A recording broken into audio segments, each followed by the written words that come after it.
hospital en la cual yo trabajo, en el Hospital Loaiza, soy médico internista, ¿no? de especialidad.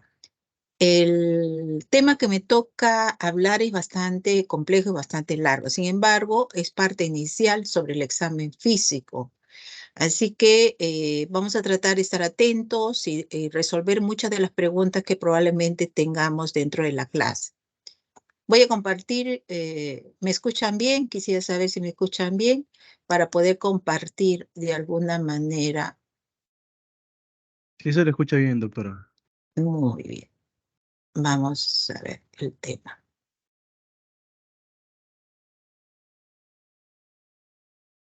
¿Ok?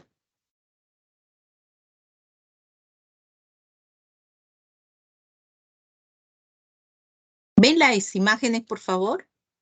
Sí se ve, doctora. Ven el inicio, ¿no? De la semiología que he puesto, semiología del examen clínico. La verdad que la clase es bastante extensa, vamos a tratar de hacerlo bastante sintético, pero con la finalidad también que ustedes puedan entender fácilmente el tema, ¿no? Vamos a hacer sobre el examen clínico, porque ya hemos visto muchas partes sobre la parte de la enfermedad actual, hemos visto acerca de la afiliación, hemos visto acerca de todos los antecedentes que tiene el paciente y comenzamos ya con el examen físico integral. Por lo tanto, vamos a tener como idea principal todos los signos y síntomas que ha tenido el paciente como referencia inicial. Posteriormente ya comienza el examen físico, ante todo con los signos vitales, y vamos a tener también esta parte en la cual es el inicio de la introducción del examen físico. Por lo tanto, nosotros vamos a sentir un sentido de orientación lógica, no coherente, con la finalidad de orientarnos a un síndrome y posible diagnóstico relacionado con una enfermedad que de alguna englobe todos los signos y síntomas y además también esté incluido todo el aspecto general que tiene el paciente con respecto al examen físico, ¿no?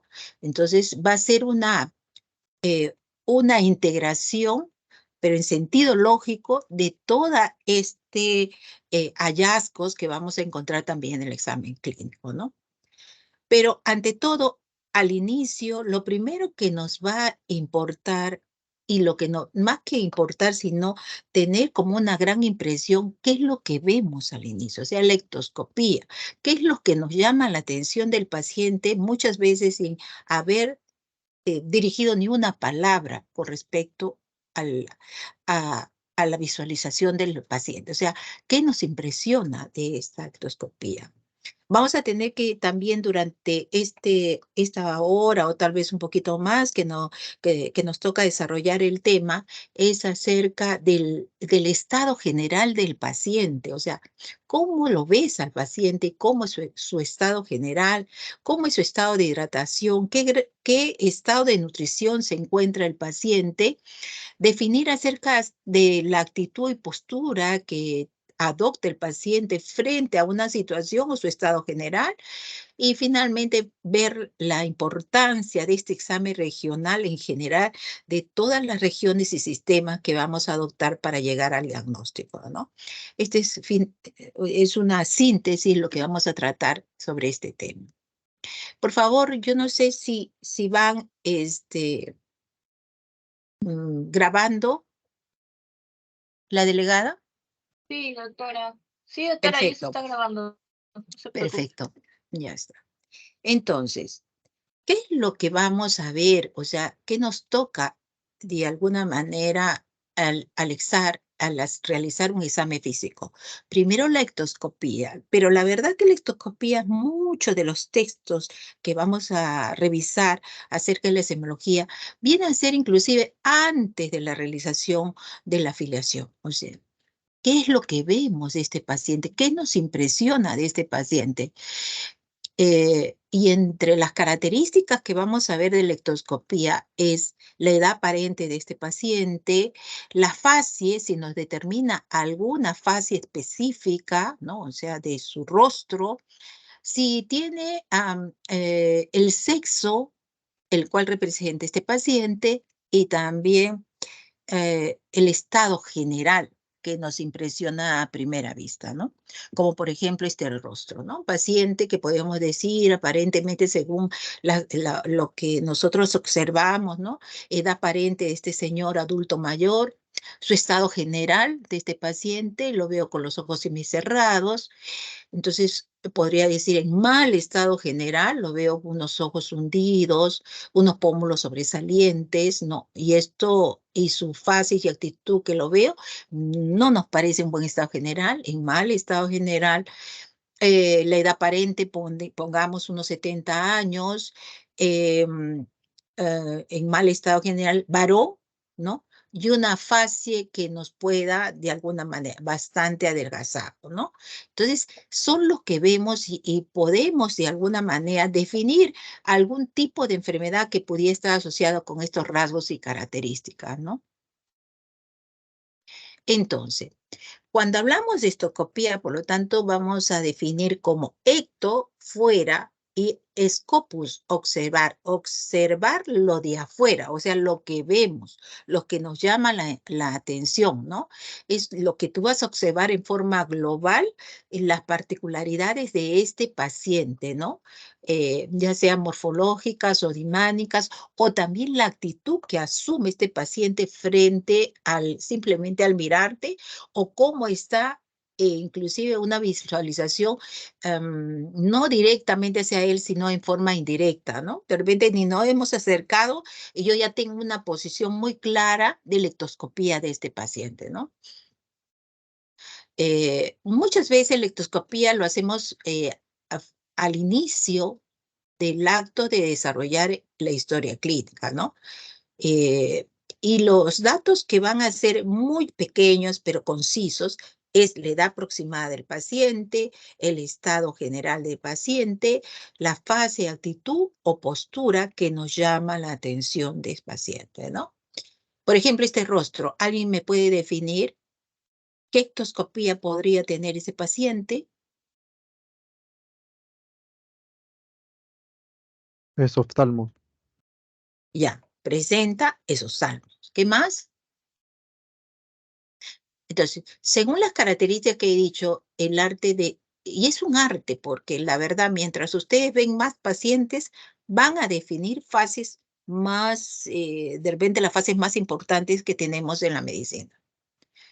Este paciente nos llama la atención, como dice el alumno. ¿Cómo se llama el alumno, por favor? Jeremy. Jeremy.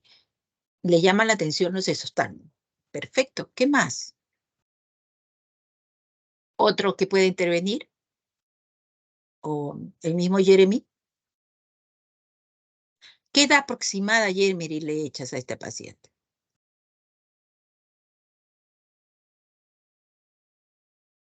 ¿32 años? Bueno, o sea, es lo que 30. tú ves, es lo que tú ves, ¿no? Jeremy le echa 30 años, eh, ¿cómo lo ves al paciente? ¿Mal estado general, regular estado general,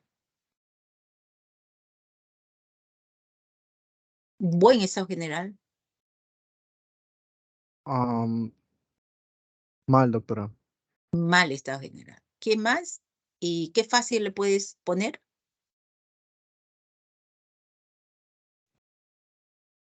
Fase hipertiroidea. Claro, entonces ya estamos, ¿no? Miren, con pequeñas cosas, de solo mirarla, yo me puedo hacer una presunción diagnóstica, una fase de hipertiroidismo, ¿no? ¿Por qué? Porque corresponde al esostalmo. Si lo vemos bien, el paciente está adelgazada, una mirada muy fija, ¿no? O con probablemente pocos movimientos laterales, porque probablemente hay una miopatía a nivel de los músculos, a nivel que le dan movimiento. Si le encuentro el cuello bastante ancho, probablemente tiene un bocio difuso, no me le veo en el cuello, ¿no? Y una edad aproximada, como dijo Jeremy, entre 30 a 35 años, ¿no? Eso dependiente de ustedes. Y otro, yo diría que no está en mal estado general, porque lo veo que está despierta, ¿no? Y, buen estado general tampoco no puedo decir, porque la veo una fase muy desesperada, pero entre regular y estado general. O sea, son mal, no podría decir, pues no está con oxígeno, no está somnoliento, no lo veo decaído, ¿no? Está bastante despierto y aparentemente da la impresión que estuviera o sentado o parado, porque está bien erguida, ¿no? Entonces, pero eso, ¿qué es la ectoscopía? ¿Qué es lo que vemos en el paciente? Entonces, ¿cómo vemos la expresión de la facie, ¿no? Si es una facie inexpresiva, alegre, ansiosa, porque eso también es la actitud que va a hacer durante el desarrollo de la historia clínica, ¿no? Porque el paciente hay un mutismo, no quiere hablar o se muestra muy nerviosa o demasiado alegre o de repente con un rostro muy colérico o una facie dolorosa o muy triste. O sea, esta forma de expresión de la cara yo tengo que transcribirla con muy pocas palabras, ¿no?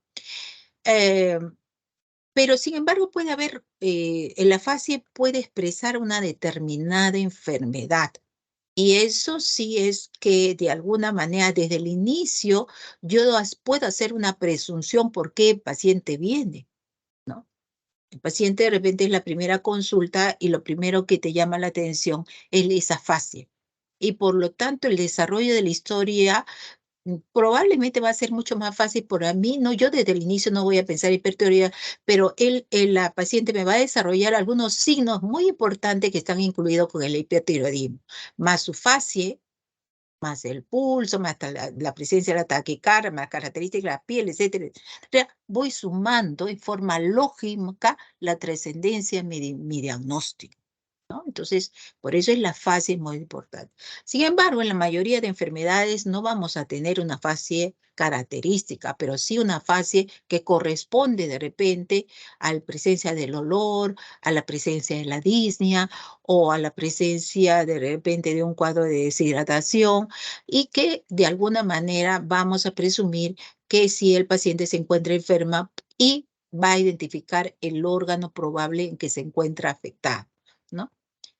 Por ejemplo, vamos a tener fases muy típicas, por ejemplo, la presencia de acromegalia, ¿no? En pacientes con incremento de la hormona tiroidea, perdón, de la hormona de crecimiento, tumor de la hipófisis, y la cual va a haber una prominencia de la mandíbula, protrusión de la región del hueso frontal, crecimiento de los huesos y tejidos blandos, crecimiento de las manos y una prominencia muy importante en la región mandibular, ¿no? Entonces, estas características de alguna manera no van a hacer sospechar la presencia de una acromegalia.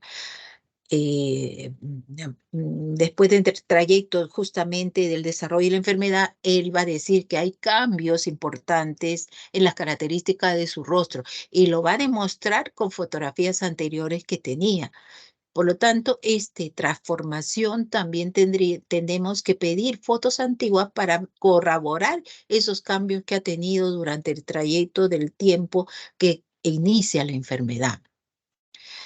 Vamos a ver también unas fases que puede ser hipotiroidea, es una fase abotagada, una fase inexpresiva que se caracteriza ante todo por una piel pálida, amarillenta, ¿no? Bastante áspera, puede tener un ligero edema periorbitario y el pelo escaso y el pelo bastante grueso. Y estas características nos podrían hacer la sospecha de un hipotiroidismo, ¿no? Es una fase mixematosa, ¿no? Por estos rasgos abotagados.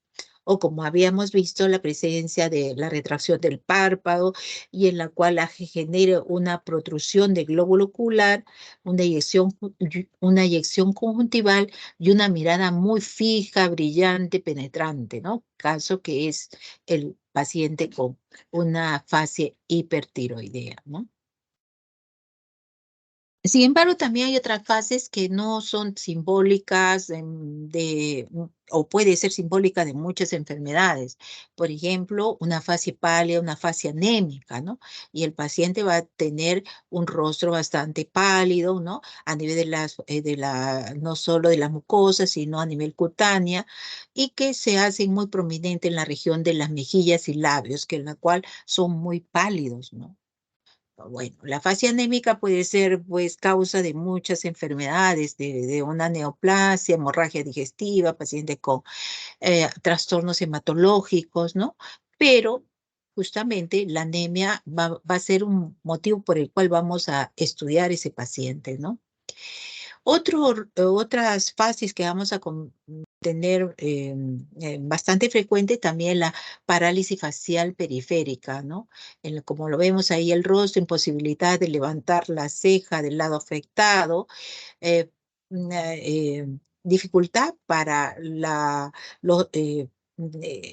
los pliegues de la región frontal, en la cual incapacidad para, para arrugarlos, ¿no? En lado afectado, la presencia del lagrimeo, ¿no? O la presencia de dificultad para ocluir el ojo en la cual se encuentra afectado, el borramiento del surco nasogeniano, como vemos ahí, con desviación de la comesura de los labios hacia el lado sano, son características muy importantes de una parálisis facial periférica, ¿no? Como vemos el rostro. Entonces, eso nos ayuda mucho esa fase, ¿no? Y probablemente son manifestaciones que pueden ser agudas como crónicas. Otra fase que es bastante característica es la fase ictérica, ¿no? Una coloración amarilla de las escleras y del paladar duro, ¿no? Una impregnación bastante amarilla o verdínea, ¿no? Amarilla, por ejemplo, en patología hepatocelulares y de coloración más verdes en patologías eh, eh, a nivel de las vías biliares, puede ser intra o extrahepática, ¿no? Entonces, miren que sí podríamos de alguna manera correlacionar la ictericia con alguna patología, ¿no? Y la fase parkinsoniana es una fase inexpresiva, ¿no? En la cual el paciente no expresa ni dolor, ni pena, ni esto, igualmente cuando habla, ¿no? Son rostros que vamos a tener bastante en cuenta. Como vemos ahí también su estado con respecto a cómo luce este paciente, por ejemplo, esa fase que podríamos decir una fase muy adelgazada del anciano o una fase disneica, ahí lo vemos el paciente con oxígeno y vemos también tiraje en la región supraclavicular, ¿no? Y que es otra fase también que tenemos que tener paciente. Tenemos la fase cushinoide, ¿no? La presencia de rubicundez de las mejillas, ¿no? La cara de media luna, ¿no? Que se ve este paciente, o una fase misematosa, que vemos una fase inefectiva, fase botagada, y un edema usualmente periorbitario que puede generar este paciente, ¿no? Como lo vemos ahí, una fase mixematosa. Vamos a ver una fase inexpresiva que lo mencioné anteriormente, ¿no? Paciente adulto mayor o puede ser también joven, porque el Parkinson a veces puede ser primario, secundario también, y puede presentarse en bastantes pacientes jóvenes, como ese caso, esta fase inexpresiva, no demuestra dolor, ni pena, ni cólera, y usualmente conversa. Y ojo que también la actitud y postura también va a beneficiarnos también al posible diagnóstico, ¿no? O una esclerosis sistémica también, ¿no? Y ahí lo que vamos a ver es la presencia de la disminución de la apertura bucal, la presencia de telangiectasia que se puede ver en el rostro, ¿no? Los pómulos bastante sobresalientes, ¿no? Generado por la misma enfermedad. Ausencia de las líneas nasogenianas por la rigidez y la fibrosis de la piel, entonces le genera una falta de arrugas en este paciente, ¿no? Entonces, son características que tenemos que tener en cuenta, ¿no?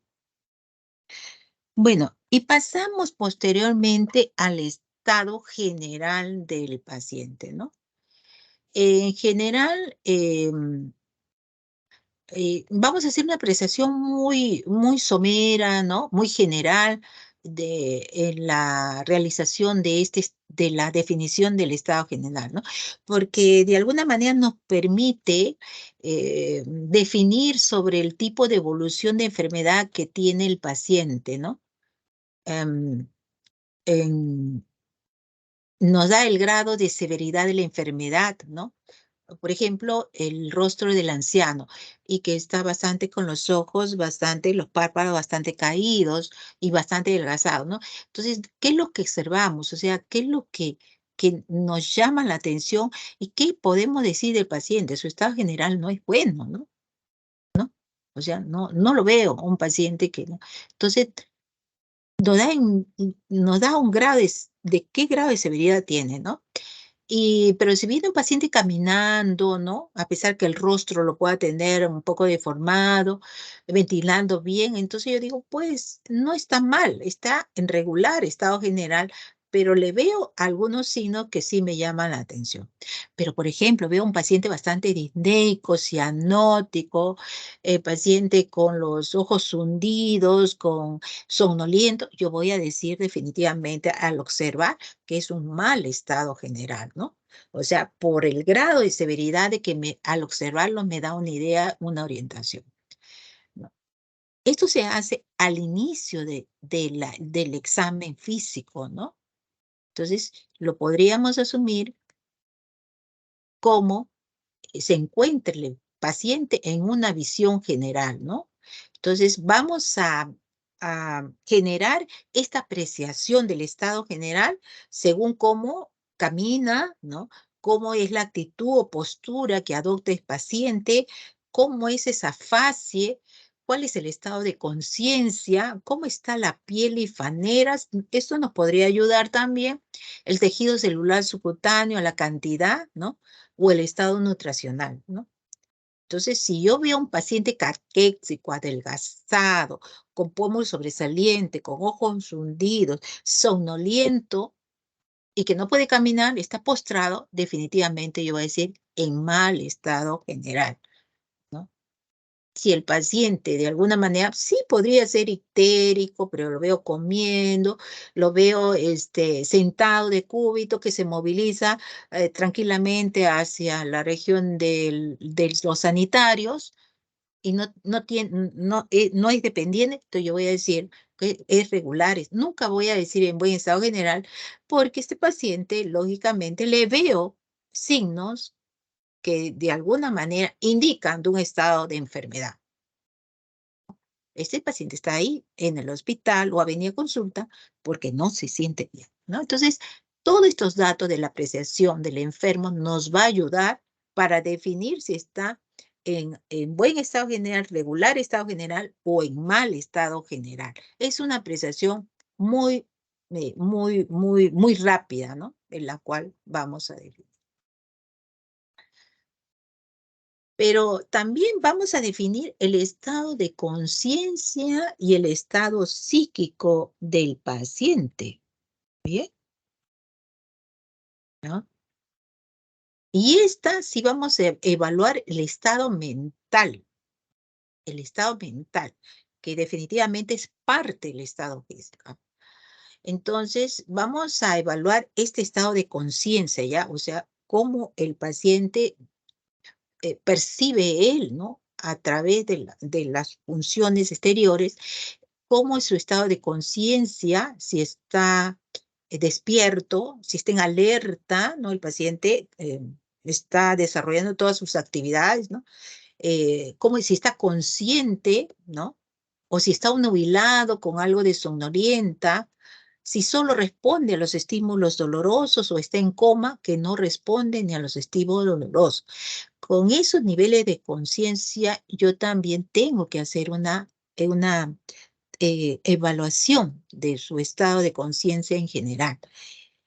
Muchas veces vamos a tratar de hacer un estado de conciencia muy simple, porque la verdad que el estado de conciencia lo vamos a volver a repetir en el sistema nervioso central, ¿ya? En el capítulo del examen físico del sistema nervioso central. Pero de todas maneras tenemos que saber el estado de conciencia en la parte general, porque también ahí, cuando estamos preguntando, ya estamos evaluando el estado de conciencia. Doctora, yo no le puedo hacer porque el paciente está somnoliento y no responde, solo cuando lo despierto y se confunde. Entonces, estoy evaluando el estado de conciencia de ese paciente al inicio, ¿no? Y otros que me dirán, doctora, fue muy fácil porque le hice la historia completa, se acordaba todo. Perfecto. Entonces estaba orientado y el estado de conciencia estaba bien. La percepción de él estaba orientado en persona, ¿no? O sea, ¿cómo se llama? Él te dio la respuesta. ¿Dónde está? En el espacio, ¿no? ¿Dónde está? Y los tiempos que me está desarrollando la enfermedad, ¿no? O sea, ahí se pone orientado en el tiempo, espacio y persona. ¿Mm? O sea, por eso ven OTP. ¿Qué dice? ¿Qué es eso, no? Que el paciente está orientado en el tiempo, o sea, sabe qué año es, y ojo, si yo quiero todavía evaluar más en qué año ha nacido, en dónde ha vivido, en cuántos trabajos ha tenido, es decir, qué años fueron. Es decir, me está bien orientado en los tiempos, ¿no? En el espacio también, porque sabe dónde está, ¿no? Cómo se desarrolló la enfermedad y en dónde pasó las diferentes circunstancias de su enfermedad y como persona. O sea, me dice todos los datos concretos sobre sobre él, ¿no? Entonces, y ahí también tenemos que ver las habilidades para comunicarse, ¿no? Con respecto a su memoria y su lenguaje, ¿no? ¿Qué tipo de lenguaje tiene este paciente, ¿no? Entonces, con respecto a la parte de la semiología del estado de la conciencia, lo que vamos a ver es la función de la integración cortical que permite que el ser humano se dé cuenta de su medio interno y externo, o sea, es decir, la percepción de sí mismo, ¿no? Ese es, ante todo, con respecto a la integración de la parte cortical. Y segundo, es que responde eficientemente a las necesidades derivadas de esa dicha interacción. O sea, es la capacidad de reaccionar a estímulos externos, ¿no? O sea, en eso se traduce el estado de conciencia, ¿no?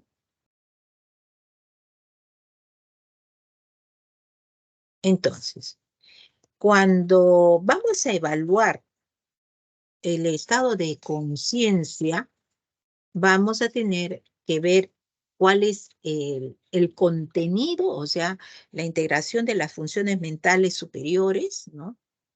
Y otro, evaluar el nivel de conciencia, ¿no? O sea, cómo está su estado en sí. ¿Está despierto? ¿Está en alerta, en este estupor? ¿Está en coma? ¿Y cuál es el contenido? O sea, si responde adecuadamente a nuestras preguntas, ¿no? Entonces, estas dos, ¿no? Evaluaciones del contenido de tus respuestas y cómo está su estado general, nos va a hacer, es igual a la evaluación de conciencia, ¿no? Entonces, eso es lo que debemos evaluar, ¿no? El, el nivel de la conciencia y el contenido de ella. Y la verdad que esto es bastante práctico y que lo estamos evaluando inclusive durante el acto de desarrollar la historia clínica del paciente en la enfermedad actual, ¿no? Por ejemplo, tenemos cómo evaluamos las funciones mentales superiores, ¿no? O sea, cómo está su atención. Está en vigilia, o sea, el paciente está consciente, ¿no? Despierto frente a los estímulos, cómo se concentra, cómo mantiene esta atención y cómo permite una cooperación para la exploración física, ¿no?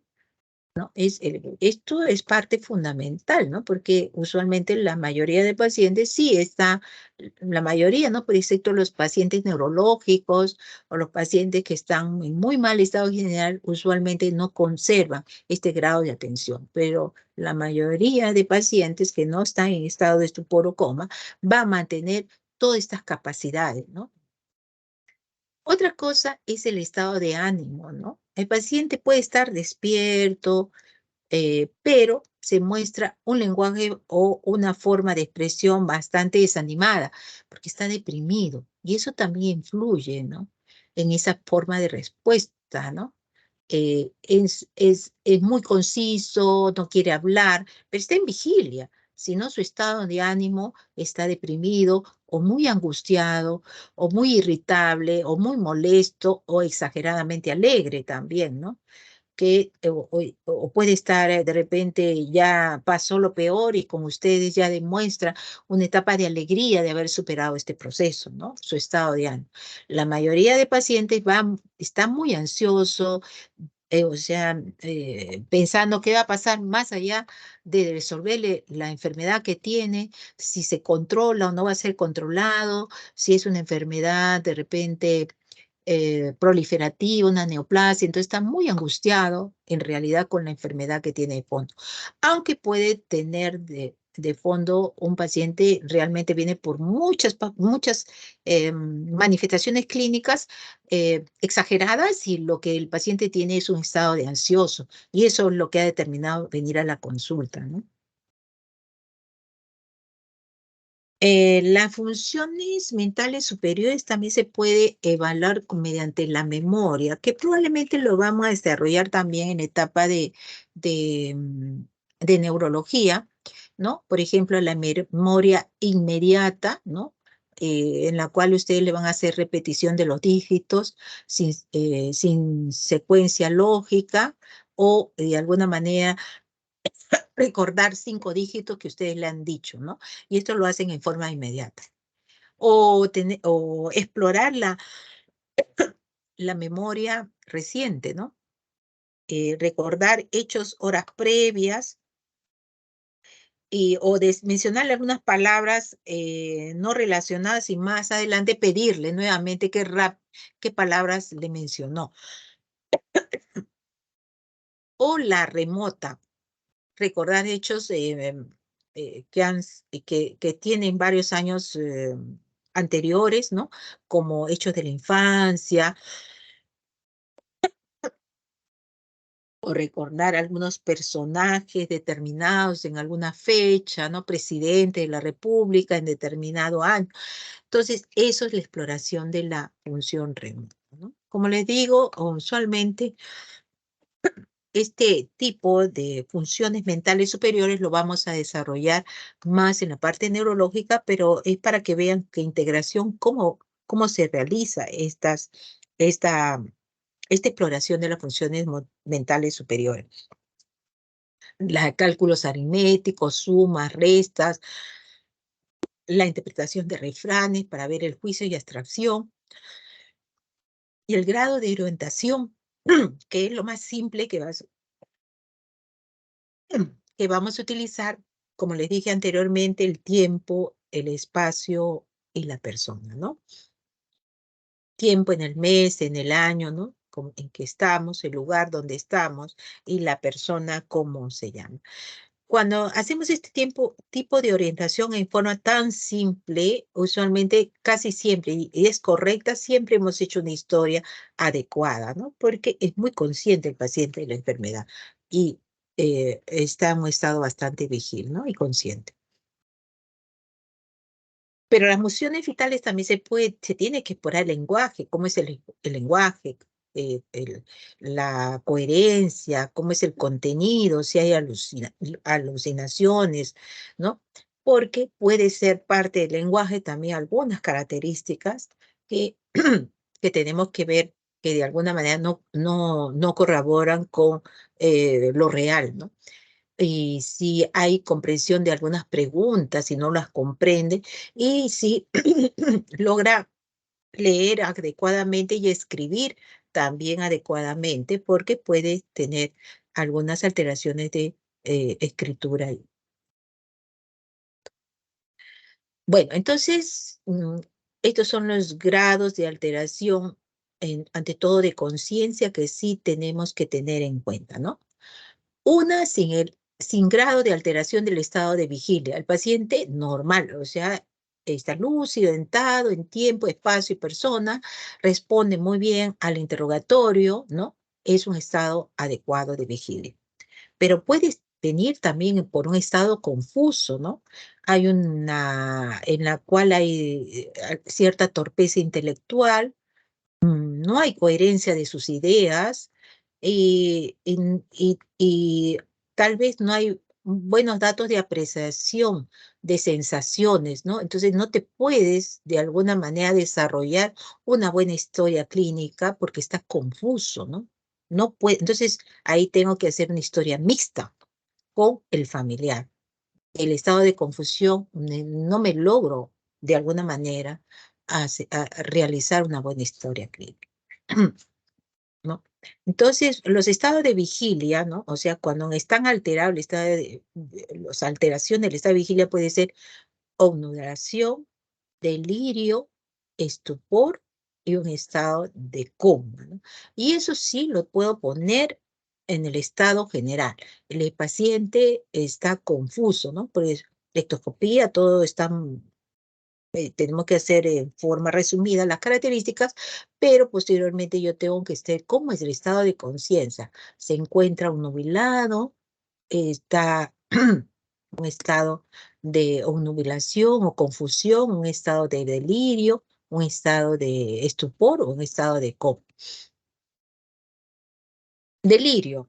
Entonces, el paciente en delirio, usualmente lo que vamos a, a ver es ante todo el estado de incremento de la somnolencia. Un estado un poco de desorientación. Puede haber alucinaciones o mucho miedo, ¿no? O sea, con este paciente que está con delirio, lógicamente no voy a hacer una historia clínica, ¿no? O está muy sonoliento, lo despierto y vuelve a dormir, sigo despertando, no me responde y vuelve a dormir, hasta se puede cambiar de posición, pero no me logra hacer un diálogo. O cuando se despierta, o sea, está desorientado, dice que está en su casa, entonces yo tampoco no le puedo. Y otro es que el paciente de repente comienza a decir que está alucinaciones, por ejemplo, puede decir que ustedes son su mamá o su papá, etcétera, o se despierta muy aterrado, con miedo. Entonces hay una falta de percepción del. Entonces es un estado de delirio que tampoco no lo vamos a tener. Y vamos a tener un estado, el estado de estupor, ¿no?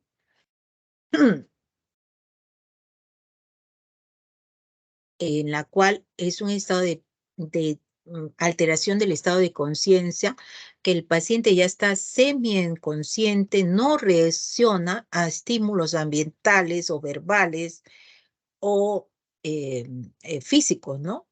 Eh, puede reaccionar a maniobras dolorosas o una estimulación muy intensa y el paciente sale de estupor abriendo los ojos, ¿no? O de repente en movimiento algunos miembros en forma adecuada, ¿no? Entonces ahí lo que yo puedo suponer que está en un estado de estupor. Sí despierta a estímulos muy fuertes, ¿no? Pero usualmente a estímulos verbales, ¿no? No reacciona adecuadamente. Entonces yo digo, está en un estado de estupor.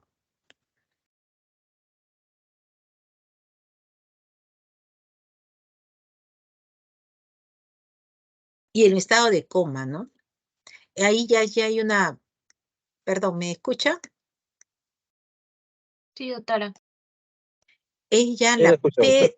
muy bien, es un estado de pérdida de la conciencia, o sea, ya no hay estímulo que lo despierte, ¿no? Y el paciente permanece con los ojos cerrados, ¿no? ¿no? O sea, yo lo muevo, le hago maniobras dolorosas y el paciente no responde. O sea, significa que hay un sueño profundo. Entonces, son variantes que vamos a tomar también cuando vamos a tener el examen, el estado de conciencia, ¿no? Está consciente, está estado vigil, ¿no? Está estuporoso, está somnoliento, está en estado de coma. También puede ser mi forma de... Bueno, con respecto a la puntuación según la escala de Glasgow para el estado de conciencia, estos son puntuaciones que yo debo tener y saber desde el estado general. ¿Qué Glasgow tiene, no? O sea, ¿cuál es su estado de Glasgow a Glasgow muy bajo? Usualmente el paciente ya tiene, ya sea respuestas motoras o verbales o apertura bucal deficientes, y eso determina un mal estado general, ¿no? Entonces ahí tenemos valoraciones de la apertura ocular, la segunda respuesta verbal y la tercera respuesta motora, ¿no? Si la apertura ocular es espontánea, por ejemplo, el paciente que está despierto, como ustedes, muchos de los pacientes han hecho, las primeras historias estarán haciendo con pacientes bastante conscientes, lúcido, vigil, entonces el paciente va a tener 4, ¿no? Si respuesta verbal está bastante orientada, claro, va a ser la respuesta más alta, ¿no? Espontánea, la orden visual. Y si de alguna manera es una respuesta obedece órdenes, ¿no? Por favor, eches, etcétera, ya son 6. Ahí tenemos que el paciente realmente tiene los 15 puntos. O sea, el paciente, su estado de conciencia es bastante, está dentro de lo normal. Cuando más baja es la puntuación, ¿no? Más profundo es el grado de deterioro de la conciencia, ¿no?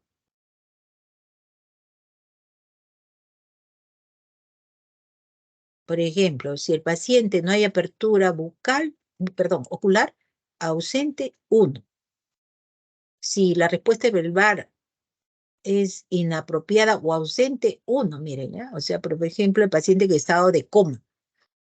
Y si la respuesta motora, de repente solo hay una flexión anómala ante el dolor, es 3, y hay una extensión ante el dolor,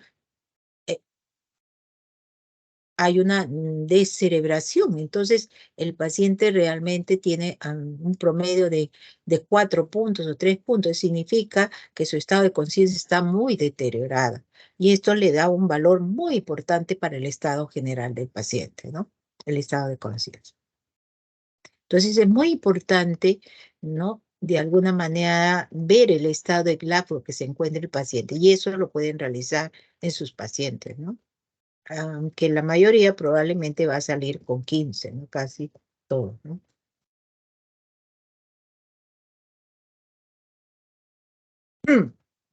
También podemos ver el estado de alteración subaguda o crónica de la conciencia, ¿no? Y estos son ya estos es uno más en estado de psiquiatría o y también lo podemos nuevamente desarrollar. En neurología vamos a pasarlo muy rápido y que se divide en demencia, mutismo asinético, estado vegetativo y muerte cerebral. Son 4 alteraciones que se pueden ver también y que lo podemos tomar. La demencia, ¿no? En la cual hay una reducción difusa de las funciones cognitivas debido a un proceso orgánico, ¿no? A veces no hay reducción del estado de vigilia, ¿no? Pero no hay una percepción normal de lo que está sucediendo en el entorno, ¿no? Entonces el paciente pierde esa conexión con el medio, ¿no? Entonces el paciente habla incoherencias, ¿no? Alucinaciones, etcétera. Eso es una demencia, ¿no? Que puede ser por una demencia vascular o una enfermedad de Alzheimer, por ejemplo, vamos a ver muy frecuente en los adultos mayores, ¿no? O por enfermedades vasculares, ¿no? Que me va a conllevar que pacientes adultos mayores tengan trastorno de una demencia senil, lo que denominamos, a raíz de muchos microinfartos cerebrales que han tenido como consecuencia y van a dejar estas alteraciones del estado de conciencia, ¿no? Otro es el estado de mutismo cinético, ¿no? el paciente no hay, el paciente hay estado de inmovilidad, ¿no? Está inmóvil y silencioso, pero está despierto, pero no se mueve y no habla. O sea, puede estar paradito, puede estar sentado, pero prácticamente sin movimiento, ¿no? Usualmente estas se ven en lesiones del hipotálamo y otras regiones que están en el entorno de ella, ¿no? Y la muerte cerebral, que es un término que también vamos a usar mucho, es la pérdida progresiva de todas las funciones cerebrales. O sea, el paciente está en coma, ¿no? Y las funciones vitales, lógicamente, todas las funciones vitales están eh, bastante venidas a menos, ¿no? Em, entonces, el paciente es lo que denominan en un estado de coma, ¿no? Pérdida total del estado de conciencia, falta de estímulos verbales dolorosos, ¿no?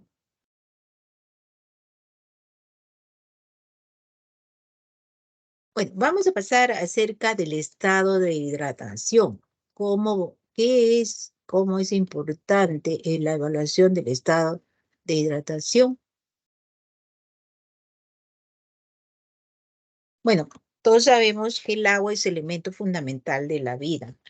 Por lo tanto, todas las células, ¿no? Se componen de agua, de gran cantidad de agua, y más a predominio del tejido muscular y exceptuando el tejido graso, ¿no? Células grasas no tienen agua prácticamente, pero el tejido muscular es uno de los que tiene más elementos líquidos, ¿no? Como sabemos, pues el agua tiene bastantes funciones, muchas funciones, o sea, dentro del organismo.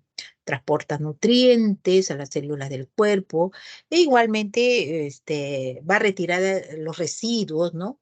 Y sustancias de desecho, ¿no? Por lo tanto, si no hay suficiente agua en el organismo, vamos a ocasionar diferentes daños en diferentes células del organismo, ¿no? Por ejemplo, pacientes muy deshidratados por náuseas, vómitos, no sé, y que no son corregidas adecuadamente porque el paciente no puede tomar vía oral y el paciente hace un shock hipovolémico y una falta de perfusión a nivel renal por un estado de hipovolemia y lógicamente la reducción del plasma. Y este paciente, por este grado de deshidratación, hace una necrosis tubular aguda y una insuficiencia renal aguda. Mire cómo el agua ha contribuido a este estado de deshidratación ha ocasionado daños muy importantes en el cuerpo, ¿no? Y la misma, pues, o sea, retira, ¿no? Sustancia de desechos, ¿no? Es muy importante por eso el agua, que es un elemento fundamental. Y la cantidad suficiente de líquido que vamos a tener, ¿no? Importante, ¿no? Y también ayuda a regular la temperatura corporal, por ejemplo, en un golpe de calor, ¿no? El paciente que de repente tenemos 40 grados de temperatura, un estado de fiebre, o de repente en climas muy cálidos, ¿no? Entonces también permite el enfriamiento del cuerpo a través del sudor, ¿no? O sea, miren, ve cómo de alguna manera el organismo trata de equilibrar el sistema para impedir, lógicamente, fallas múltiples dentro del horno, ¿no? Entonces, ayuda a regular la temperatura corporal. Entonces, el agua es indispensable. El volumen total del agua es aproximadamente el 60% del peso corporal. Pero vamos a ver que los niños tienen una porción mayor que puede ser hasta 70%. El niño tiene más agua como porcentual de peso corporal. Y el anciano tiene menos proporción de agua, ¿no? ¿Ya? Entonces, por eso el anciano se deshidrata más rápidamente, como tiene menos proporción de agua, pero si tiene necesidades, no, el organismo no tiene, um, o sea, en caso de deshidratación, se descompensa más rápidamente, ¿no? Igualmente, en pacientes obesos la proporción de agua también es menor que usualmente porque, como le habíamos dicho, las células grasas no tienen agua. En caso de que tengamos, por ejemplo, en pacientes que hacen una huelga de hambre en la cual dentro de dentro de la huelga de hambre a veces no se toma agua y no se ingiere comida. Entonces, entre un obeso y un paciente normal, ¿quién se va a deshidratar? O, o quién va a caer antes, ¿no? Se va a descompensar antes. A ver quién. ¿Mm? A ver los alumnos, a ver quién responda. En una huelga de hambre, ¿no? Ponemos a un paciente con sobrepeso y un paciente con peso normal. ¿Quién cree que se van a descompensar antes? ¿Me están escuchando? ¿Me escuchan? Sí, doctora. Sí, ¿Quién cree, aunque sea, quién cree que se va a descompensar? ¿El paciente con sobrepeso, doctora? Claro, el paciente con sobrepeso, Teresa Vargas tiene razón, el paciente con sobrepeso es el que usualmente, a pesar que uno dice, no, este va a resistir, porque mira, no, ese va a caer antes, porque la proporción de agua que tiene él es menor y ese paciente va a tener más consecuencias que el que puede, porque el otro de alguna manera va a redistribuir ante todo su agua, porque tiene agua bastante de acumulación. En cambio, el otro no. Se transpira un poquito más, ¡puf! Ya de alguna manera ese paciente, o pérdidas insensibles mayores, pues está nervioso, tenso, no comienza a transpirar, o sea, ese paciente va a caer más tempranamente que. Entonces, cuando hablamos del agua, pues ustedes saben, se habla de un componente, dos grandes comportamientos, intracelular y extracelular, ¿no? El comportamiento extracelular se divide en el plasma, ¿no? Y el líquido intersticial con una relación aproximadamente de 1 a 3. La regulación del volumen intracelular se consigue mediante la regulación de la osmolaridad del plasma, ¿no? A través de los cambios en balance del agua. Lógico que la osmolaridad del plasma está relacionada con la glucosa, ¿no? Otro elemento que se utiliza para la fórmula es la urea y la glucosa, ¿no? Sodio, glucosa y urea, ¿no? Entonces, esa va a determinar ese grado de osmolaridad, ¿no? Estos tres elementos son fundamentales. En cambio, el mantenimiento del volumen plasmático está directamente relacionado ante todo con la regulación del sodio, ¿no? El volumen plasmático, ¿no? Bueno, entonces, en general, pues el volumen total que usualmente nosotros ingerimos es aproximadamente entre 2 a 3 litros de líquido que nosotros vamos a ingerir, como vemos ahí en el dibujito, ¿no? Y eso va a depender, bueno, de la talla del paciente, de la actividad física que realizamos, del grado y temperatura en donde nosotros vivimos, ¿no? Y dependiente de algunas enfermedades también, en la cual eh, tal vez, o sea, tenemos que no son resueltas. Por ejemplo, un hipertiroideo que transpira bastante. Entonces, va a depender, lógicamente. Pero un organismo normal, un promedio de 2 a 3 litros, ¿no? Como líquido libre, como vemos ahí, es un promedio de 1,5 litros, 2 litros, ¿no? Aproximadamente. Eso es el agua libre, ¿no? Líquido, leche, sopas, que uno lo ve como líquido en sí, ¿no? Y el otro es a través, por ejemplo, de elementos más sólidos que también botan agua, ¿no? La carne, si tú la pones y transpira también agua, que aparentemente son elementos sólidos, pero sí tienen agua. Las verduras, etcétera, tienen líquido, ¿no? Entonces son 500 mililitros. Y el otro, el agua de oxidación, ¿no? Que a través de los alimentos que ingerimos. Eso es un aproximado también de 200 mililitros, ¿no? Ese es el total de entrada, ¿no? De oxidación, ¿no? De agua ingerida en sí y de sólidos que tienen líquidos, ¿no? El balance debe ser negativo. Entonces, el total de egresos o las salidas va a ser en función del volumen que vamos a orinar, ¿no? Del volumen de las heces o defecaciones que también que tienen agua, ¿no? Y el otro va a ser de la evaporación cutánea, la evaporación pulmonar, de la respiración, de la transpiración, ¿no? Eso es un aproximado de 800 mililitros, como vemos aquí, ¿no? Quiere decir que los ingresos deben ser igual que los egresos. Si hay un desequilibrio entre ingresos y egresos, va a haber deshidratación. Si ingresos caen es muy poco y los egresos son más por X motivo, va a haber un estado de deshidratación. Entonces, porque el balance debe ser un equilibrio, ¿no?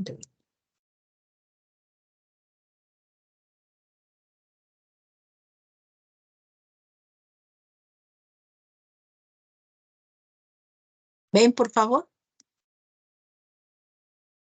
Sí, doctora.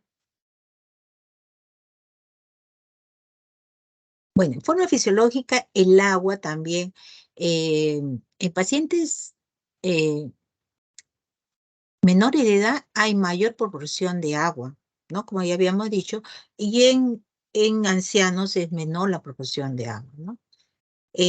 Sexo femenino es menor también, porque el femenino tiene más tejido adiposo y el varón tiene más fibra muscular, ¿no? Entonces, eso sí también tenemos que tener en cuenta, ¿no?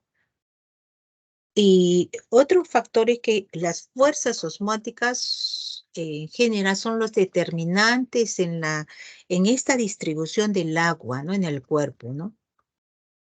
Porque el agua puede eh, traspasar las membranas celulares y, y esta puede de alguna manera mantener un equilibrio osmótico, ¿no? Y ya que usualmente la osmolaridad del líquido intra y extracelular es similar, ¿no? Ahora, cuando hay un desbalance, ya vienen los edemas, ¿no? Cuando la presión oncótica está muy dividida, sale el espacio extracelular, ¿ve? Entonces, pero normalmente hay un equilibrio.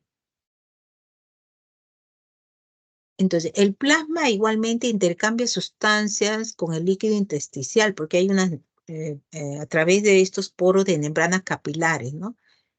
Entonces se permite esta salida excepto proteínas, ¿no? Excepto proteínas, porque lo que sale en caso del tejido celular subcutáneo, lo que sale es, en caso de edemas, es agua, ¿no? A este espacio, ¿no?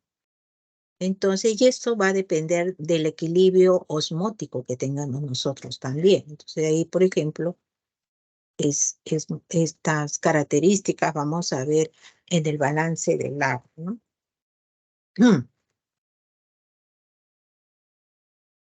Pues, entonces,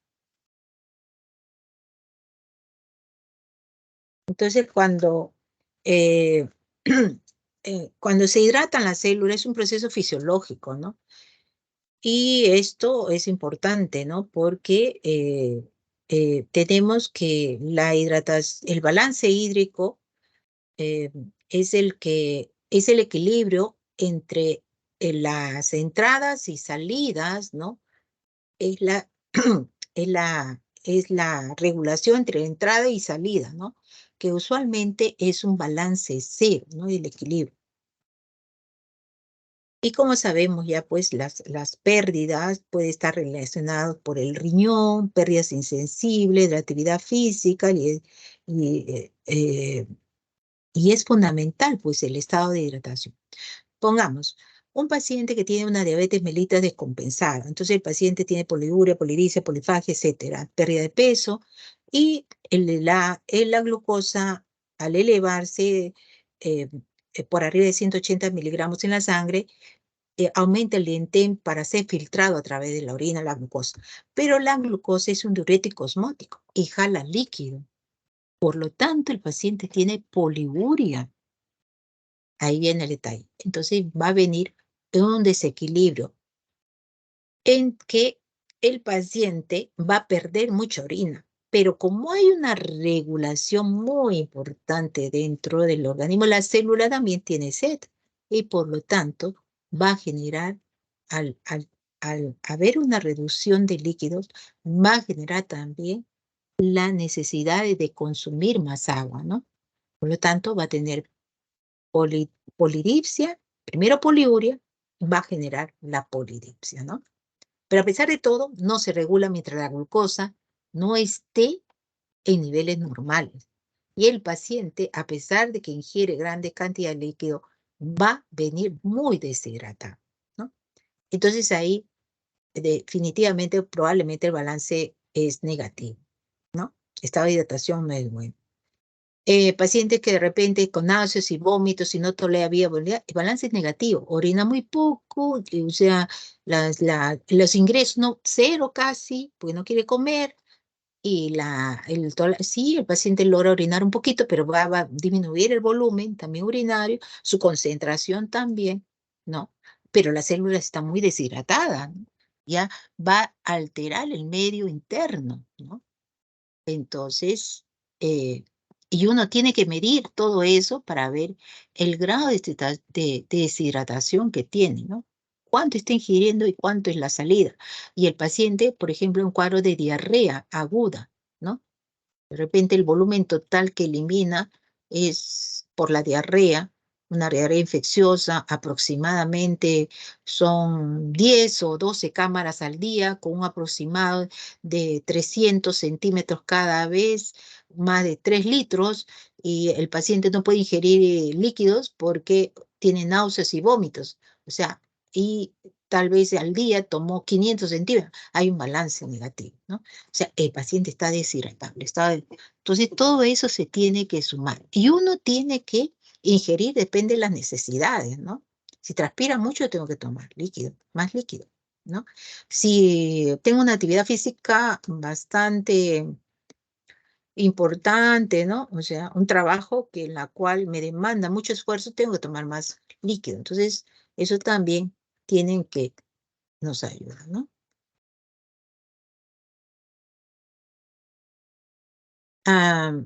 Entonces, ¿cuáles son las consecuencias y qué es lo que tengo que ver el paciente, ¿no?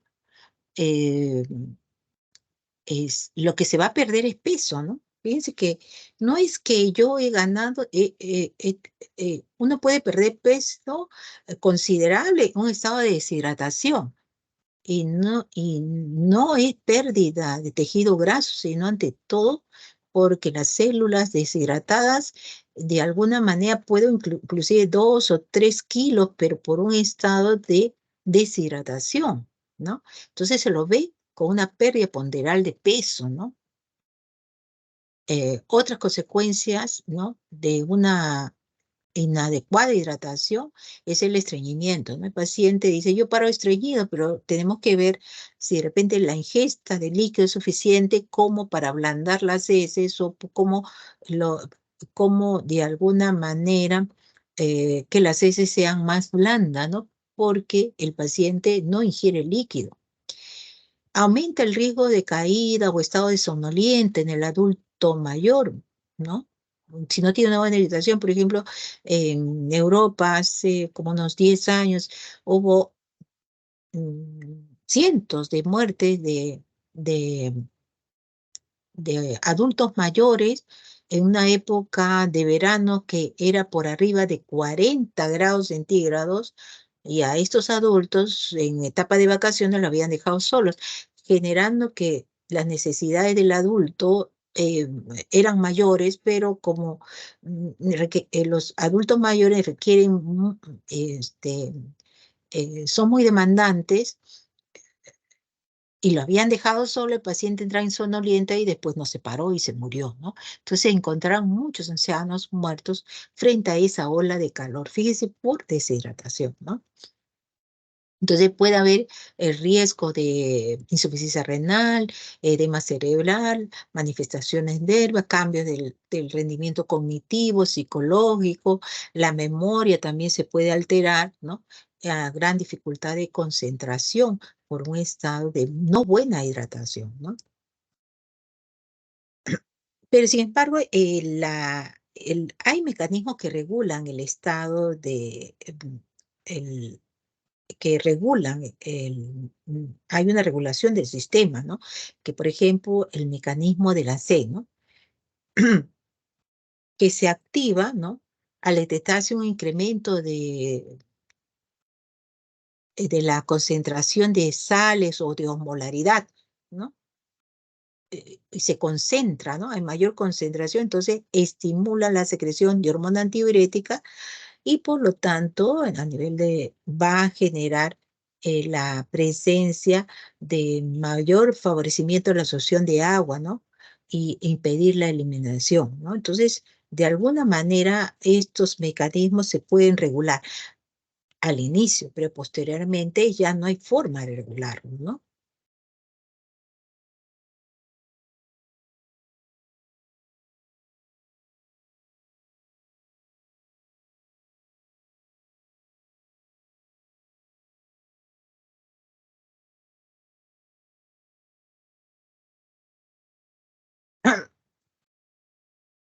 Entonces, deshidratación, ya como ya hemos hablado, es la desproporción de la cantidad de líquidos que ingiere y lo que sale, ¿no? Hemos mencionado lo más común, cuadro de diarrea, ¿no? Más sale de que lo que ingresa, ¿no? Una gastroenterocolitis, ¿no? Ahí ya viene la deshidratación.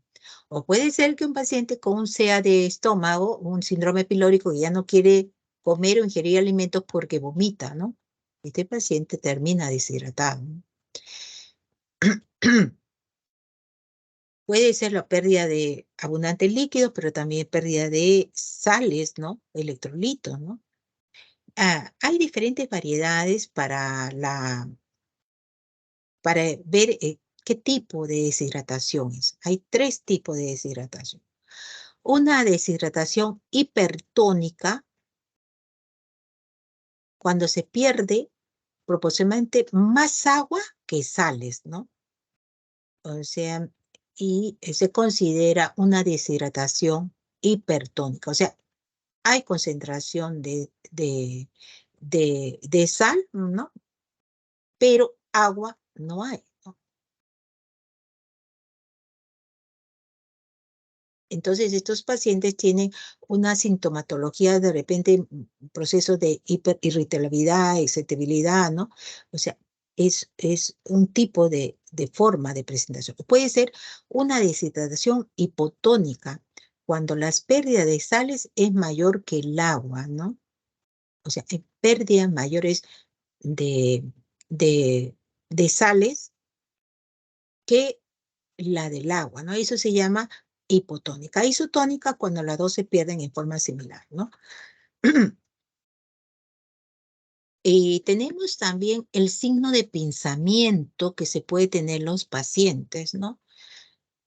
Normalmente la piel es elástica, ¿ya? Eso lo vamos a ver hasta la etapa del adulto joven todavía. Por arriba de los 60 años ya la piel ya no es tan elástica. Entonces, podríamos equivocarnos, ¿no? Pero, ¿qué significa el signo de pinzamiento, ¿no? Como ven ahí, con el pulgar y el dedo índice, hacen un peñisco en la piel, ¿ya? Y lo elevan y lo mantienen por unos segundos. Posteriormente lo sueltan, pero cuando lo sueltan, la piel queda todavía rugosa y elevada, como lo vemos abajo, ¿no? Que ha perdido la elasticidad, ¿no? Y esto se ve también en cuadros de deshidratación. Normalmente, la piel yo peñizco y al soltarlo debe volver en forma rápida a lo llano. Casi ni se ve, ¿no? O sea que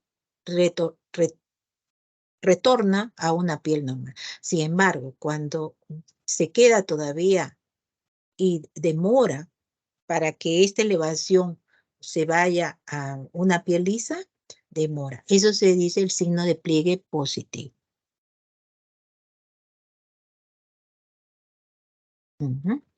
¿Ya?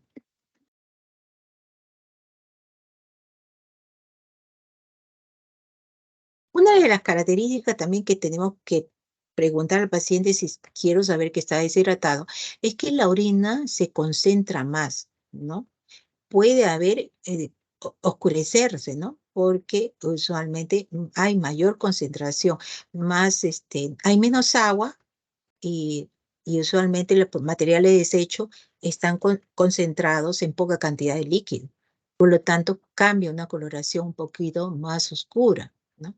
Más concentrada. La densidad aumenta. Puede observarse cilindros hialinos y granulosos, ¿no? Pero esta se resuelve básicamente cuando yo comienzo a darle más líquido, ¿no? Y otro problema que cuadro de deshidratación muy severa, ¿no? Puede ocasionar alteraciones físicas, mentales, ¿no? Astenia, falta de energía, irritabilidad, ¿no? Puede haber inclusive rigidez de nuca, ¿no? En caso de deshidratación muy severa, en caso de hipertónica, puede haber inclusive hipertermia, ¿no? Un poco raro en los adultos, ¿no?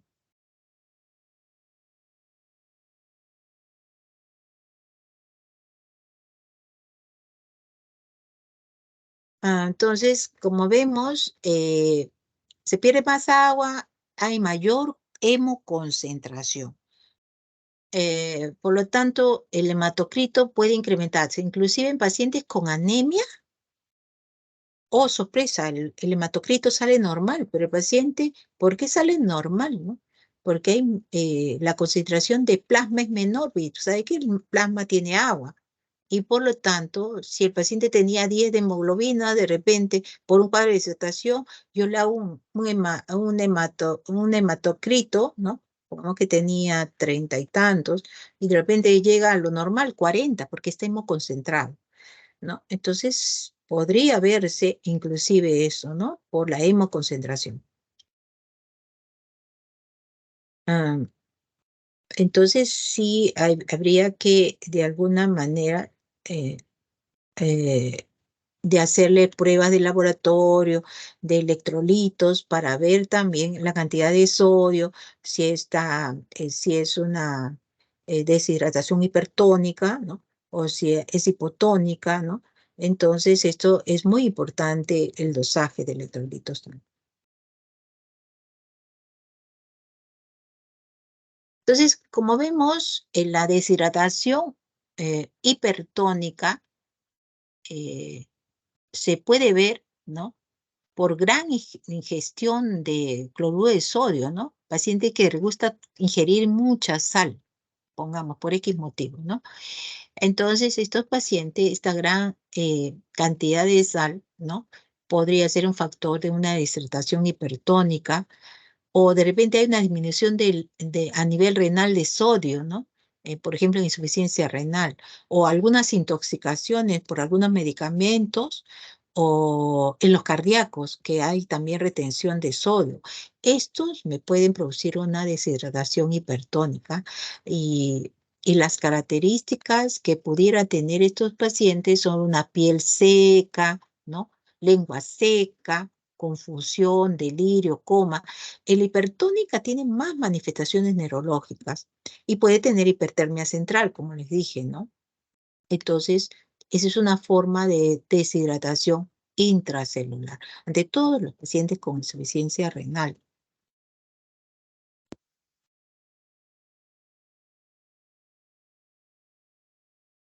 los pacientes en los casos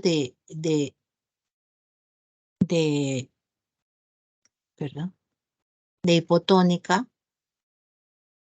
es porque efectivamente el paciente no ingiere agua, por ejemplo, hipotónica, por ejemplo, los pacientes que no ingieren agua, ¿no?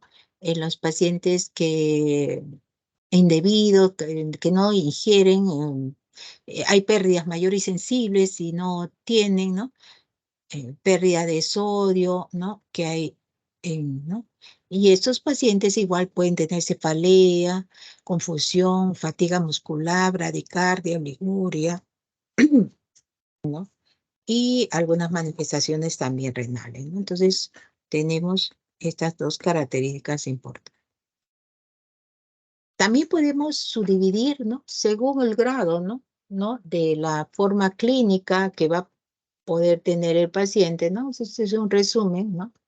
En deshidratación celular, por ejemplo, un síndrome de hipovolemia, ¿no? Signo de pliegue positivo. En deshidratación celular hipertónica, usualmente mayor sequedad de la piel y mucosa. En caso de hiperhidratación celular, también, ojo, el paciente muy hiperhidratado, puede haber náusea, vómitos, cefalea, convulsión y coma. Y en caso de hiperhidratación extracelular, es justamente lo que vienen los edemas, ¿no? Por ejemplo, en insuficiencia cardíaca, en síndrome nefrótico, puede haber una hiperhidratación extracelular.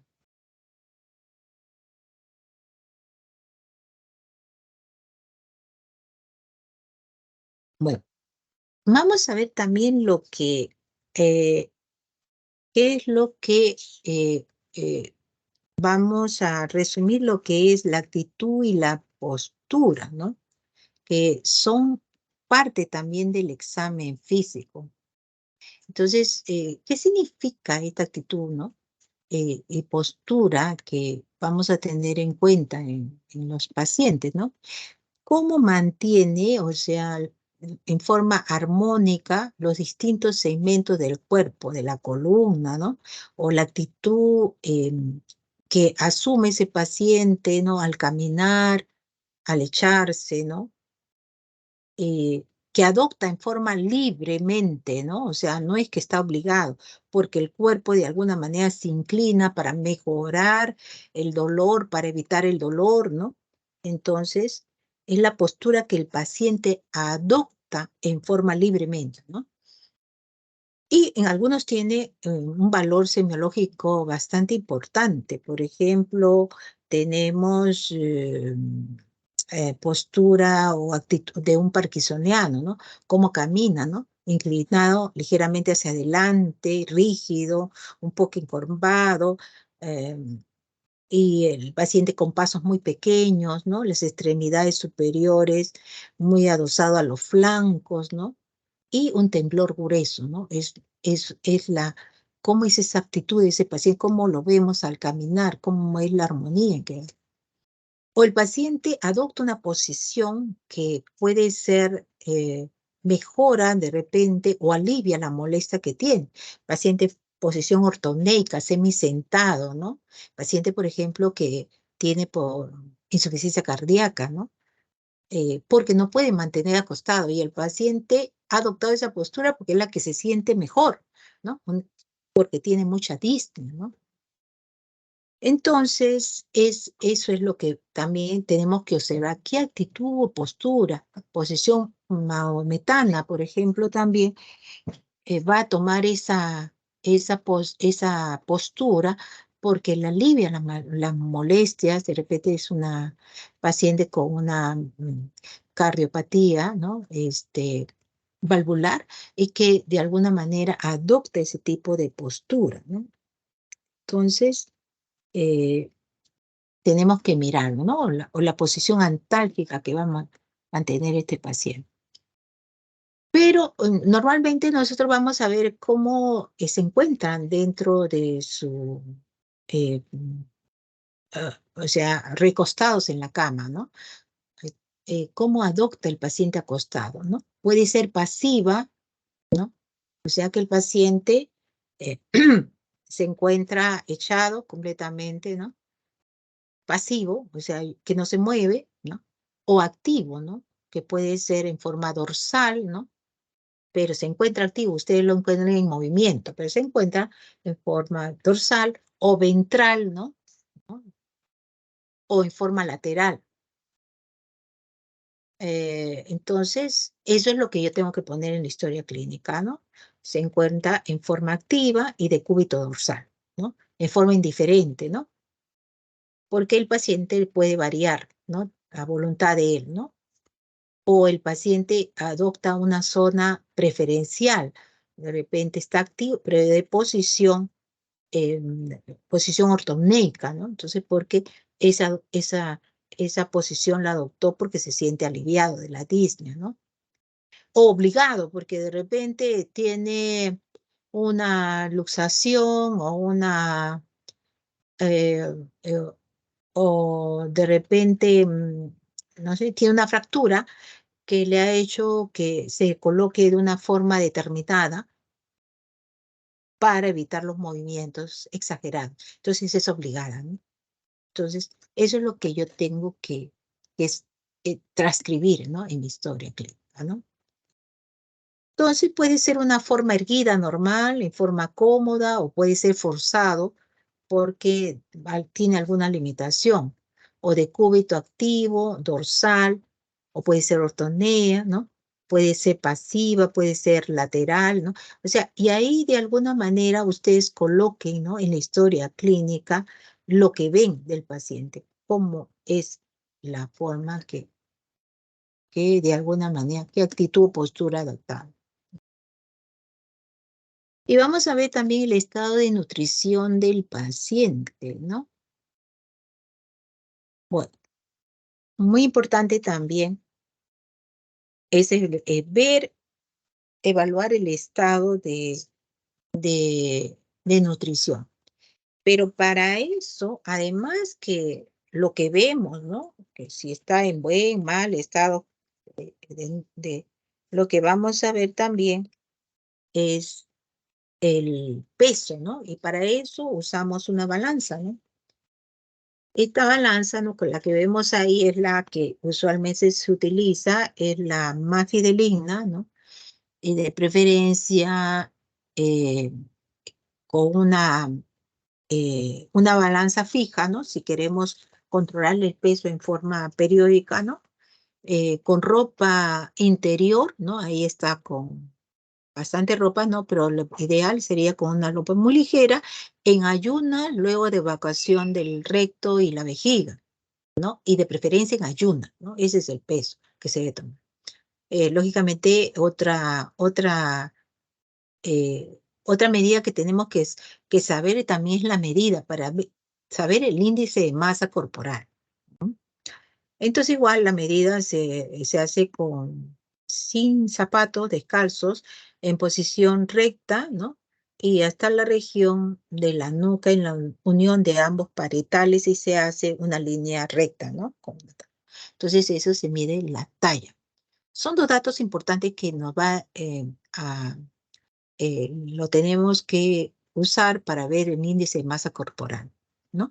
Esto nos va a ver básicamente una evaluación práctica, no del estado nutricional, sino del grado de masa corporal nada más, ¿no? Para eso se va a utilizar la fórmula que es el peso en kilos sobre la talla en metros cuadrados sobre la talla, ¿no? Elevado al cuadrado, ¿no? Entonces, para eso, eso sale el índice de masa corporal. Lo único que refiere acá es el exceso de peso corporal, ¿no? Y tal vez un exceso de tejido adiposo, ¿no? El índice de masa corporal, ¿no? Y eso deben tenerlo siempre, por favor, ¿no? Hacerlo, ¿no? No solo ponerle el peso, sino el índice de masa corporal. Otra medida es la medida del perímetro de la cintura y también, ¿no? Y el otro es la medida, ¿no? La cintura, ¿no? Que va a ser en el entorno anterior, en la región del ombligo, ¿no? Como referencia, y otro en las crestas ilíacas, ¿no? Que es otra medida, ¿no? La cintura y cadera, ¿no? Son dos medidas que se pueden tener como referencia. ¿Ya? Esa sí es para los riesgos de complicaciones metabólicas y cardiovasculares. ¿Mm? Entonces, ahí tenemos ahí la valoración del índice de masa corporal, lo que ya hemos sacado anteriormente, y esta es una tabla de valores y que me va a decir cuánto no es normal, hasta cuánto es normal, y cuando ya comienza sobrepeso, obesidad y hasta obesidad mórbida, ¿no? Mayor o igual de 40 ya es obesidad mórbida. Pero el valor normal es entre 18.5 a 24.9, que es un peso normal. De 25 a 29.9 sobrepeso y de 30 a 34.9 es obesidad grado 1, hasta 39.9 obesidad grado 2 y mayor o igual de 40 es una obesidad mórbida, ¿no? Como también si tenemos una valoración de menos de 18.4 es una valoración de bajo peso, ¿no? O sea, lo ideal es tener el peso normal entre 18.5 a 24.9. Y los otros indicadores es, por ejemplo, los indicadores de la circunferencia de la cintura, que los límites en el hombre es mayor en el hombre es hasta 94 y en la mujer es hasta 80, ¿no? Y estos mayores de 94, mayores de 80, nos dice que el riesgo de complicaciones metabólicas está muy aumentado. Hay exceso de tejido graso en esa zona que va relacionado con las complicaciones metabólicas, la diabetes o con las enfermedades desde el punto de vista cardiovascular, ¿no? Entonces, los límites son esos 94 y 80. Por arriba de eso, ya los riesgos son mayores, ¿no? Entonces, hay que tener en cuenta que estos límites también hay que tenerlos muy presentes, ¿no?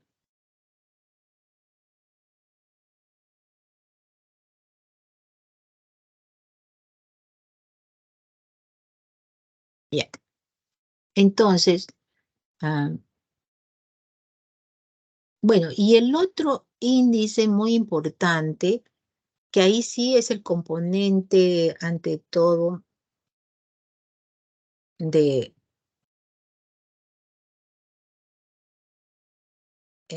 es el índice antropométrico de la masa grasa, ¿no? Y esa masa grasa se hace medida del pliegue cutáneo tricipital, como lo vemos ahí. Eso sí se necesita un aparato especial que lo utiliza nutrición, ¿no? El pliegue cutáneo tricipital y el otro, el, y el otro es el perímetro de la zona media del brazo, ¿ya? Y el pie tricipital, como lo vemos ahí en la parte superior, ¿no? Y eso es lo que nos va a dar la masa muscular, ¿no? No lo hacemos usualmente, pero es lo que vamos a ver más ante masa muscular, ¿no? Sobre el tejido graso, ¿no? Entonces, masa muscular es el perímetro de la región del perímetro de la zona media del brazo, menos 0.3, una constante, por el pliegue tricipital, ¿no? En centímetros. Todo eso me va a dar un valor en la cual me va a calcular la masa muscular. Entonces eso me va a dar exacto de masa muscular. La verdad que ese método no lo usamos, pero siempre es bueno saber que hay otros tipos de valoración que vamos a hacer. Entonces, lo que vamos a ver es el síndrome de desnutrición o malnutrición, nutrición excesiva, también los obesos. En otros mencionan que la obesidad es también un signo de malnutrición, porque la verdad, el paciente, de repente, el exceso de calorías le ha generado un sobrepeso, y eso no es bien nutrido, ¿no? Y tenemos también mucha desnutrición en la infancia, ¿no? Que vamos a poder, una relacionado a hay formas extremas de desnutrición proteica, sin déficit calórica, por ejemplo, el huascorco, ¿no? Hay, ante todo, hay pacientes que han dejado de ser amamantados precozmente, ¿no? Y hay una deficiencia proteica, ¿no? Pero el aporte calórico es normal, ¿no? Como vemos, niños a veces hematosos, con bastante distensión abdominal, ¿no? Y edemas, ¿no? Puede haber hepatomegalia, ¿no? Y aumento de posibilidad de hígado graso por acúmulo de triglicéridos, ¿no? Y a diferencia del marasmo, en la cual hay una proteínas dentro de los valores adecuados, pero hay déficit de calorías. Es el niño usualmente muy adelgazado, ¿no? O sea, las proteínas están más o menos adecuadas, pero hay un déficit de calorías, ¿no? Y es un paciente muy magro, ¿no? O sea, muy delgado, ¿no? Podría ser inclusive un paciente con anorexia, ¿no? Come bastante proteína, come carnes, de repente sancochadas y todo, pero calorías le falta, por lo tanto, yo encuentro proteínas normales, pero con déficit de calorías. Bueno, esa es la bibliografía, ¿no? Que hemos utilizado y, bueno, hemos dado fin a la clase. No sé si tenemos preguntas, perdón, ¿me escucha? Sí, doctora. Bien. Algunas preguntas que tienen, y esta clase la voy a pegar también a los archivos de la teoría. Doctora, una consulta. Dime. En la parte de la historia clínica donde dice estado de nutrición y, y bueno, presentamos a una persona que bueno, tenga aparentemente su estado nutricional en buen estado, en la historia clínica lo pondría de esa forma. No, ahí entonces, en el estado de nutricional, lo que ustedes ahí es ante todo lo que visualizan, ¿no? Si mantiene el peso adecuado, hay buen estado nutricional, ¿no? Pero si el paciente está muy delgado, en mal estado nutricional y comparando también el índice de masa corporal. No pueden ustedes ver una persona que tiene por debajo de los límites normales, ponerle en buen estado general, ¿no? Buen estado nutricional. Entonces tienen que ponerle que esté en mal estado nutricional. Y el otro es que si el paciente está con sobrepeso y es visible, y el índice de masa corporal corresponde, porque está un paciente, ¿no? Evidentemente. En algunos casos también ponemos que no tiene un buen estado nutricional, porque ese paciente lo vamos a pasar a nutrición o le vamos a generar una dieta. Entonces, ¿por qué? No es usual. Y esto podría estar relacionado a enfermedades metabólicas, o el sobrepeso tiene mayor riesgo coronario. O sea, es una enfermedad. Por lo tanto, el estado nutricional nos puede llevar también a definir qué tanto riesgo tienen algunas enfermedades. ¿Mm?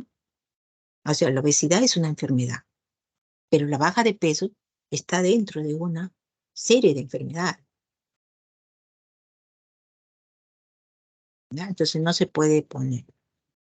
Si su estado nutricional está dentro de los parámetros normales, podríamos decir que sí, no corresponde, ¿no? Pero si, ojo, ahí viene otro. Buen estado nutricional, pero el paciente pesaba 120 kilos, pongamos, ¿no? Hace 4 meses. Y ahora él viene porque ha bajado 40 kilos sin motivo, sin dieta, simplemente por inapetencia.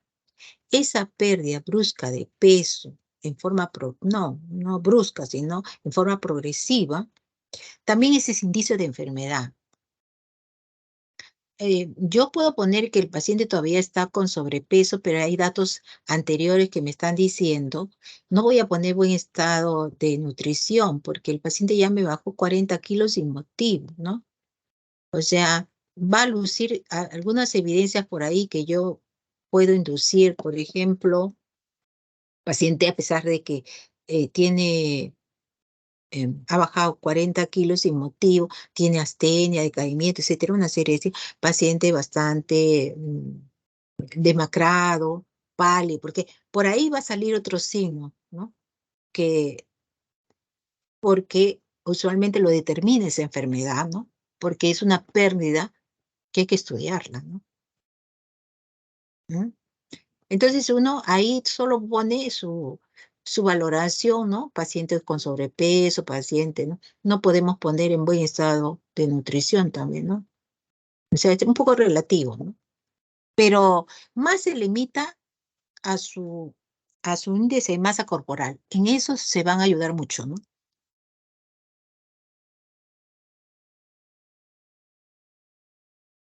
¿Sí? ¿Otra pregunta?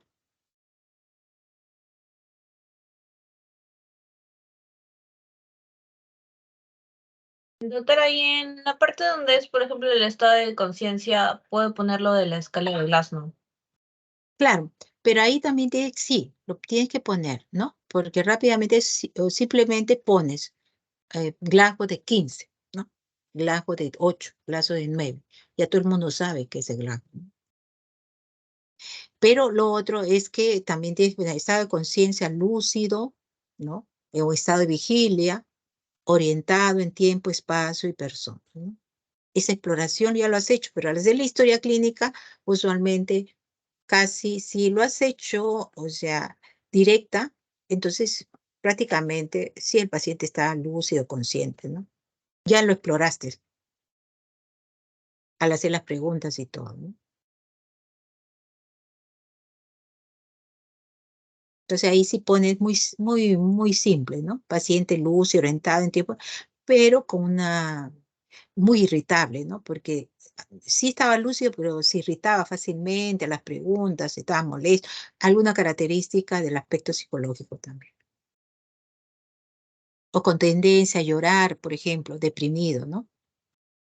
Esa característica también tienes que poner, estado de susceptibilidad del paciente que ha tenido.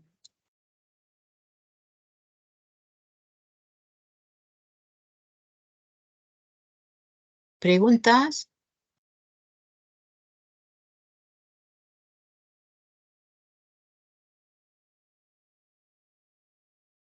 ¿No hay preguntas?